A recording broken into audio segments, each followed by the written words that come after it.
السلام علیکم ورحمۃ اللہ وبرکاتہ۔ امید کرتا ہوں کہ آپ حضرات خیریت سے ہوں گے۔ ناظرین، رشوت میں سود کا پیسہ دینا کیسا ہے؟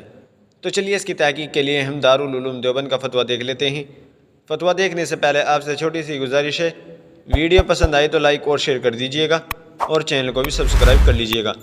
تو چلیے فتویٰ دیکھ لیتے ہیں۔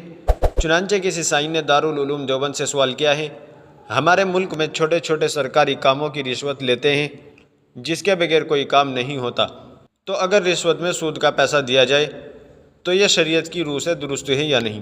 تو چلیے دیکھتے ہیں دارالعلوم دیوبند نے اس کا کیا جواب دیا ہے۔ اس کا جواب آپ اپنی اسکرین پر بھی دیکھ سکتے ہیں۔ بسم اللہ الرحمن الرحیم۔ رشوت میں سود کی رقم دینا شرعاً جائز نہیں ہے، اس لیے کہ سود کی رقم یا تو مالک یعنی بینک یا حکومت وغیرہ کو لوٹانا ضروری ہے، یا پھر غریبوں مسکینوں کو بلا نیت ثواب دے دینا ضروری ہے۔ رشوت میں جو رقم دی جاتی ہے وہ حکومت کے کھاتے یعنی مالک کے قبضے میں نہیں جاتی بلکہ افسران کے جیب میں جاتی ہے۔ واللہ تعالی عالم۔ دارالفتہ دارالعلوم دیوبند۔ ناظرین، امید ہے کہ مسئلہ آپ کی سمجھ میں آ گیا ہوگا۔ ویڈیو اچھی لگی ہے تو لائک اور شیئر کر دیجیے گا اور چینل کو بھی سبسکرائب کر دیجیے گا۔ تو چلیے پھر ملتے ہیں کسی دوسری ویڈیو میں۔ السلام علیکم ورحمۃ اللہ وبرکاتہ۔